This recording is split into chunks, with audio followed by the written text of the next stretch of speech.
Honestly, this is a half hour of your valuable time. I really, really respect that. You could have done anything you wanted here on a Thursday night, and you're here right now to learn about giving feedback. That is awesome. I really respect that. My name is Nick Sal. I work on the HubSpot Academy team. Mark Killens is our leader. I am a founding member of Toastspot. I don't know if anybody who here was when Toastmasters started at HubSpot, right? It was it was Andrew Quinn, and a lot of folks aren't even here anymore.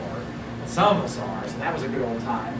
And then I was at one point was a board member of Toastspot, was the VP of Public PR and Marketing, and now I'm just a very enthusiastic Toastspot member here and a recruit here at Maggie. So thank you, Maggie, for putting me up to this, and it's a real honor to be here. A couple secret powers about me. Secretly an introvert. I was the middle child of 11 children, okay, so it's pretty easy to get lost in the mix there.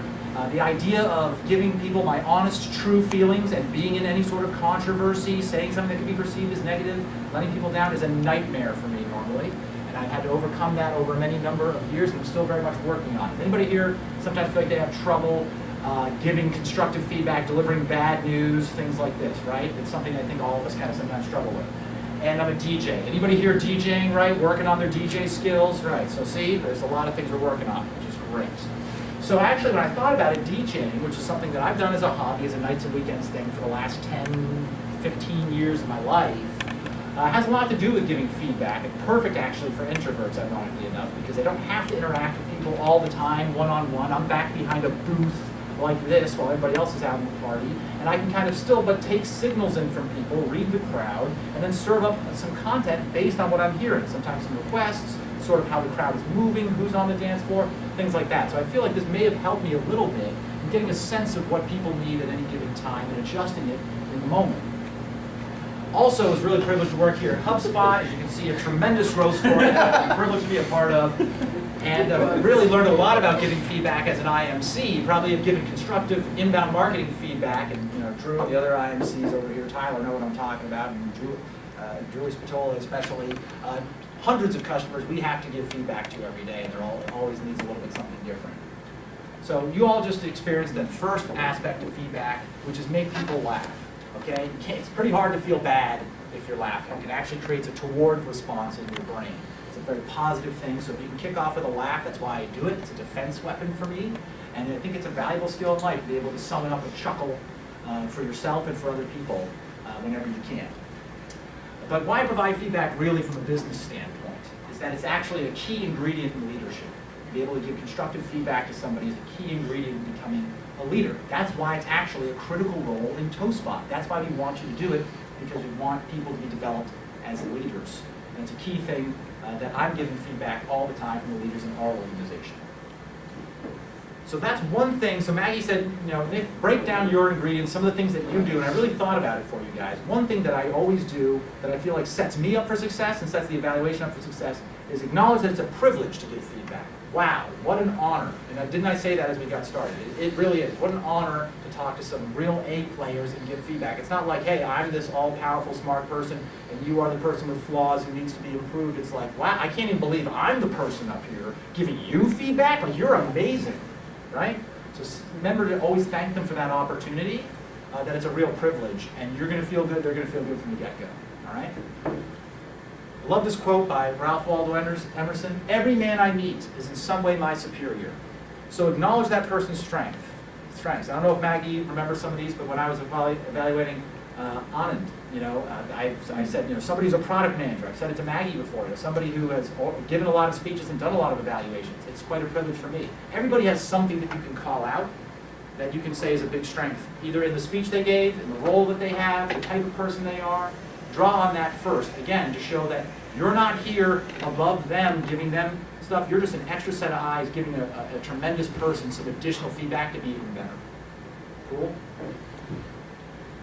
I love this one. This is an old sales tactic, but it definitely works in evaluations. Can I make a suggestion?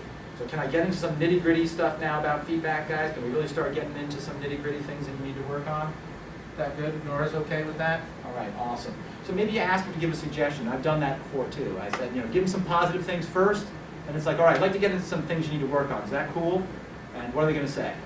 Like, yeah, definitely. All right. I'm glad we got that on the table here.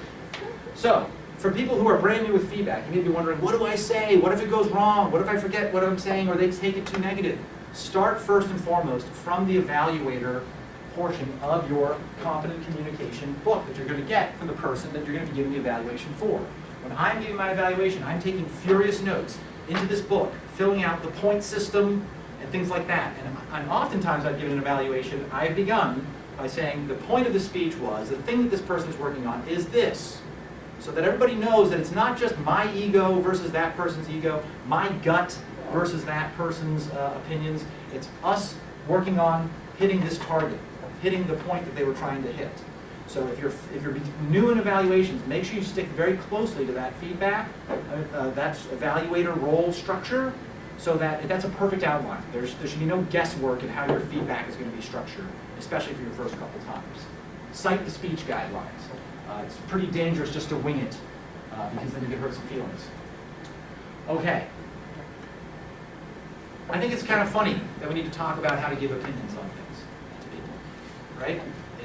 We need it, but it's kind of funny, right? Because we all have opinions about stuff. With loved ones and friends, we're talking about feedback. We give them feedback all the time. Like, you can't stop me from giving feedback to my wife, my friends, my siblings, you know. But suddenly, when we get in this structured environment, it's like, oh, what's the art and the craft of doing this thing that I do all the time, right? So talk as if you're talking to a friend. I actually changed this at the last minute, say talk as if you're talking to a partner. Because when I brought up the fact that there's these speech requirements, now it's you and the person you're evaluating versus the speech requirements. How can we work together now to make sure you can nail these speech requirements, right? So think of yourself as a partner with the person you're evaluating, and you're trying to help them hit that target next time. And note, if you're short on friends, please come join Toastmasters. We would love to be your friend. Yeah. This is not a tribunal, okay? Get close. Use the space. It's something that we teach for speaking anyways, right? So if I'm close to Maggie, it's because we trust each other. I'm in the personal circle here, and we can just talk to that person. They should, hopefully the speaker should be up front. If they just presented, I think they should sit up front. You should encourage them to sit up front. So I like the closeness here because it shows that I'm not back here giving you the judgment from over here. I have confidence in what I'm saying. I think that you're a friend. You don't have anything to worry about. I'm going to get close. So I don't think there's a problem with doing that, and I think I just tend to do that when I thought of that. All right. A lot of times I think if people are afraid of evaluations because you're thinking about yourself. If you're nervous, it's because you're thinking about the wrong person in this equation. You're not doing this for you. You're doing it for them. So think about their persona. What type of person do I have here?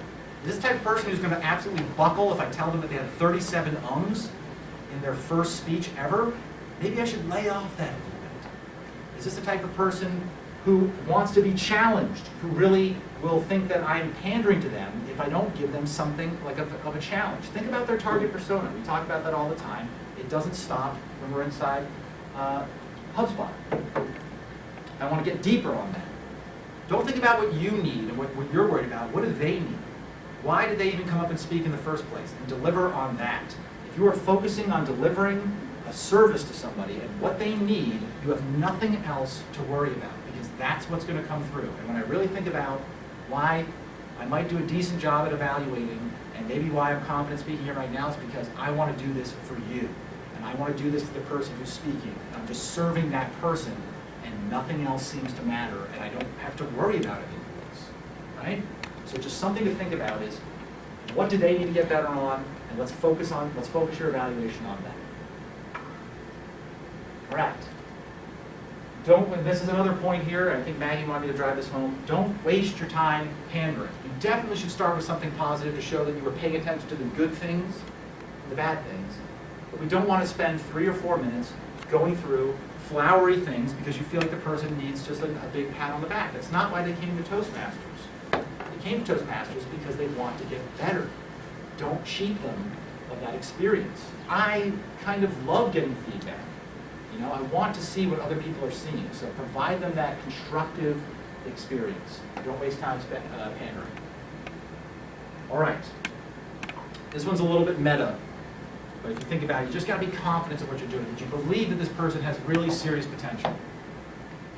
If you see some of the great evaluators in this group, Chris LaDolce did this perfectly a few weeks back when Stephanie came up and gave a great talk. She's a good speaker.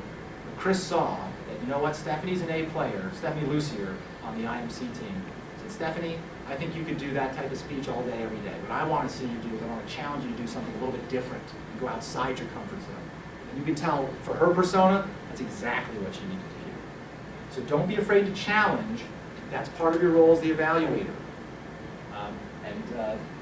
And believe in their potential. If you're anxious, they're going to feel anxious. If you don't believe in what you're saying, they're going to go, is he lying? Is she lying to me? You have to believe. That's actually one of the most important things. Your important responsibility that you have as an evaluator is to deliver this information with real belief and confidence. And if you're following the previous things, that's going to happen. You followed the structure, you thought about them, you took time to study their needs. Now you can deliver this thing with confidence. And it's very important that you do that. Stay in the moment with them. And don't be thinking about how am I looking, what's going on here or there. Just be focused on that person. I don't know why I'm focusing on Maggie. She's in a perfect spot right now. But okay, almost done here, guys. HubSpotters are good at what they do, and they want to grow. That's why you're here. That's why I'm here. So don't be afraid to challenge them. So I want to lay out one challenge for all of you. The feedback practice begins as an audience member. How do I get good at doing feedback? You're doing it right now. People who are nodding, Mark's nodding, Julie's nodding, people who are smiling, I'm feeding off that, right? Tyler's brought this up a lot. And you want to be an enthusiastic. I was trying to think of the word. Is it animated listener? Enthusiastic listener, full of life. You ever seen me in the audience at Toastmasters? It's oh, you see, totally, every time, this person right there, all the time. So you just gotta get into it, because they're watching you, they're feeding off of you, and that's your chance to start giving feedback collectively as a group. Practice giving structured feedback as much as possible. So if you don't feel comfortable coming up right now and speaking to a whole group like this, seek out a mentorship opportunity and give feedback one-on-one. You know, just talking a room with somebody, help that person do well, and you can just hang back when it comes to speech time. Let somebody else do that big responsibility, and you can be a mentor right now to somebody. Let's do a quick knowledge check here, all right? Because it's a workshop, we want to make sure we've got some deliverables. Why do you want to practice giving feedback? Why should we work on this anyways? Jill. Work on becoming leaders. Do we agree? All right.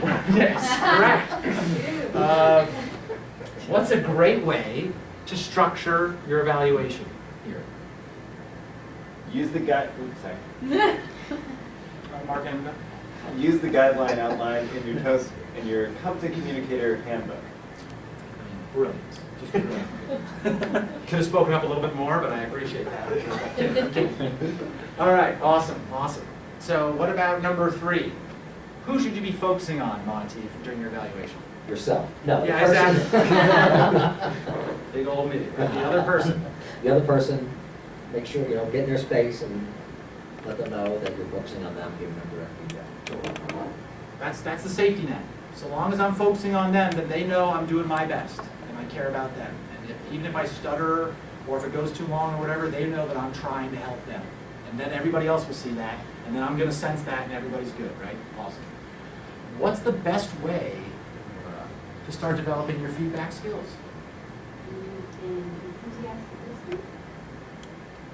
Absolutely. Like you all guys have been. So as we wrap up here, just want to remind you, as Maggie already did, there's some upcoming events. There's a speech marathon tomorrow. So you can start putting your enthusiastic listening skills to great effect tomorrow. I think there's a contest coming up, but I kind of just made that up. There's a contest. Freestyle speaking, I believe, or something, right? All right. And then Toastbot meets every other Thursday. So if you would like, if you're not doing it, I think I'm preaching to the choir here every other Thursday.